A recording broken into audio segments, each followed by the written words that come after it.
महाराष्ट्र के सीएम एकनाथ शिंदे का एक वीडियो इस समय जमकर वायरल हो रहा है। वीडियो में एक युवक शिंदे को काला झंडा दिखाता दिखाई दे रहा है। दावा किया जा रहा है कि युवक ने शिंदे को गद्दार भी कहा है और इसके बाद बौखलाए शिंदे गाड़ी से उतरे और बेहद गुस्से में दिखाई दे रहे हैं। एकनाथ शिंदे पास में बने कांग्रेस के चुनाव कार्यालय में घुस गए। शिंदे को देखते ही कांग्रेस कार्यकर्ता हाथ जोड़कर खड़े हो गए। तो आखिर अभी भी एकनाथ शिंदे ही महाराष्ट्र के सीएम हैं। कांग्रेस कार्यकर्ता शिंदे को इज्जत देने के लिए खड़े हुए तो शिंदे ने कांग्रेस के कार्यकर्ताओं को ही धमकाना शुरू कर दिया। तो आखिर क्यों चुनाव से ठीक पहले आपा खोते दिखाई दे रहे हैं एकनाथ शिंदे, इसी पर आज हम अपनी स्पेशल रिपोर्ट में करेंगे चर्चा। नमस्कार, मैं हूं अंशिता। महाराष्ट्र के सीएम एकनाथ शिंदे का एक वीडियो सोशल मीडिया पर तेजी से वायरल हो रहा है और अब इस वीडियो पर लोगों की तमाम तरह की प्रतिक्रियाएं आ रही हैं। इस वीडियो में साफ साफ दिखाई दे रहा है कि एकनाथ शिंदे बेहद गुस्से में हैं। दरअसल एकनाथ शिंदे का काफिला मुंबई की चांदीवली सीट के साकीनाका इलाके से गुजर रहा था।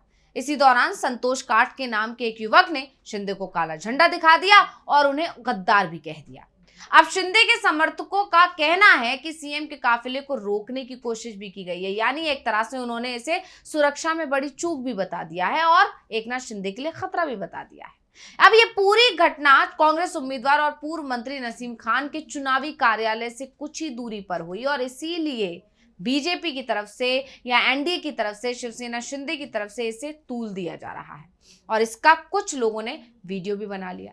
तो शिंदे को जिस युवक ने काला झंडा दिखाया उसे शिंदे के सुरक्षा कर्मियों ने हिरासत में ले लिया है और पुलिस को भी सौंप दिया है, लेकिन उसके खिलाफ कोई शिकायत दर्ज नहीं कराई गई, इसलिए पुलिस ने चेतावनी देकर उसे छोड़ दिया। अब शिंदे की तरफ से आरोप लगाया गया है कि जिस युवक ने काले झंडे दिखाए वो कांग्रेस के लोग थे, जबकि हकीकत यह है कि संतोष काटके का कांग्रेस से कोई संबंध नहीं है। उल्टा उनके परिवार का संबंध एनडीए में एक सहयोगी पार्टी आठवले गुट के साथ जरूर है। आपको बता दें कि काटके के पिता साधु काटके Republican party of India Athawale गुट के जिला अध्यक्ष हैं। इस घटना के बाद संतोष काटके अपने पिता के साथ शिवसेना यूवीटी प्रमुख उद्धव ठाकरे के आवास मातोश्री पहुंच गए, जहां उन्होंने शिवसेना यूवीटी की सदस्यता ग्रहण की। उद्धव ठाकरे ने भी दोनों पिता पुत्र का स्वागत किया, लेकिन जो घटना हुई उस पर उन्होंने कोई टिप्पणी नहीं की। अब संतोष काटके ने यह जरूर कहा है कि एकनाथ शिंदे को देखते ही उनका गुस्सा फूट पड़ा था और उसने गुस्से में ऐसा कुछ बोल दिया। अब संतोष काटके का गुस्सा समझ में भी आता है, वो एक कार्यकर्ता हैं, लेकिन एकनाथ शिंदे का गुस्सा किसी को समझ में नहीं आ रहा है। शिंदे को विपक्ष के नेता, खास तौर पर शिवसेना यूवीटी के नेता लगातार गद्दार कर रहे हैं, लगातार गद्दार बता रहे हैं और उन्होंने इसकी जो प्रतिक्रिया दी वो अपने बयानों से ही दी है।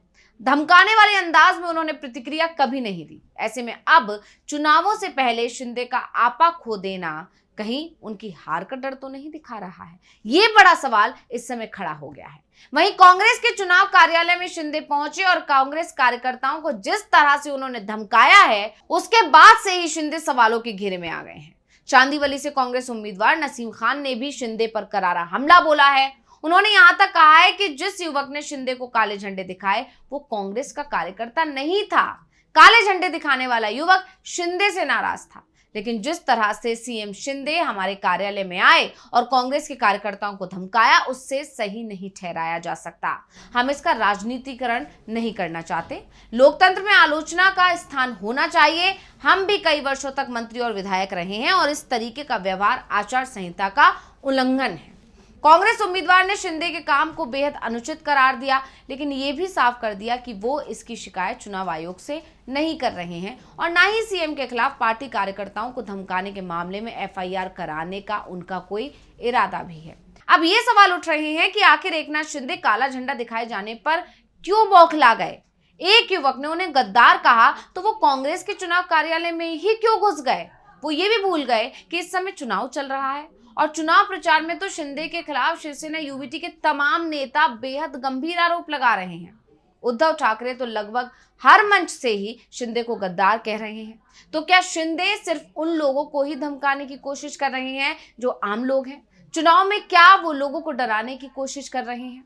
तो शिंदे की बौखलाहट को महाविकास आघाड़ी अपनी जीत मान रही है। अब इस बीच शिवसेना यूवीटी सांसद प्रियंका चतुर्वेदी का भी एक बयान सामने आ गया है। उन्होंने शिंदे के कांग्रेस चुनाव कार्यालय में घुसने का एक वीडियो पोस्ट कर दिया और उन्होंने कह दिया कि गद्दार को गद्दार नहीं कहेंगे तो क्या महात्मा कहेंगे। अब शिंदे को गुस्सा क्यों आता है? दरअसल उद्धव ठाकरे कैंप के शिवसैनिक एकनाथ शिंदे को पार्टी तोड़ने वाला मानते हैं, इसलिए शिवसेना यूवीटी नेताओं की नजर में एकनाथ शिंदे और उनका साथ देने वाले शिव सैनिकों को वो गद्दार ही बोलते हैं। दरअसल 21 जून 2022 को एकनाथ शिंदे की बगावत के बाद ही शिवसेना दो हिस्सों में बंट गई थी। 21 जून को शिंदे अचानक मुंबई से लापता हो गए थे। पता चला कि वो तो सूरत पहुंच गए हैं और यहां से 22 जून को वो गुवाहाटी पहुंच गए। उनके साथ 15 विधायक भी मौजूद थे और यहां से उन्होंने शक्ति प्रदर्शन किया और सरकार बनाने का दावा भी ठोका। इसके बाद लगभग हफ्ते भर तक उथल पुथल चली और 30 जून को बीजेपी के समर्थन से शिंदे ने सरकार बनाई। लेकिन इसके बाद से ही एकनाथ शिंदे और उद्धव गुट के नेता एक दूसरे के खिलाफ बेहद तीखी बयानबाजी करते रहे हैं। कई बार तो ये बयानबाजी आपत्तिजनक बयानों में बदल जाती है, लेकिन जिस तरह से एकनाथ शिंदे एक युवक के काले झंडे दिखाने और गद्दार कहे जाने पर भड़क उठे हैं, उसके बाद से सवाल पूछा जा रहा है कि आखिर अचानक शिंदे को गुस्सा क्यों आने लगा है। जो सीएम शिंदे विपक्ष के तमाम तीखे बयानों पर भी नाराज नहीं होते थे, पलटकर बयान तक नहीं देते थे, वो शिंदे एक युवक के काला झंडा दिखाने और उन्हें गद्दार कहने पर सिर्फ नाराज ही नहीं हुए, बल्कि कांग्रेस के चुनाव कार्यालय के अंदर पहुंच गए और कार्यकर्ताओं को धमका भी दिया। उन्होंने ये भी नहीं सोचा कि इस समय विधानसभा चुनाव चल रहा है और सबसे बड़ी बात तो ये है कि शिंदे के इस कदम का उनके सहयोगी बीजेपी और अजीत पवार की एनसीपी भी बचाव नहीं कर पा रही है। तो विपक्ष खुलकर शिंदे को अपने निशाने पर ले रहा है। वैसे महाविकास अघाड़ी गठबंधन की तरफ से कहा जा रहा है कि शिंदे की कुर्सी अब जाने वाली है। वो 10 दिन के ही सीएम हैं।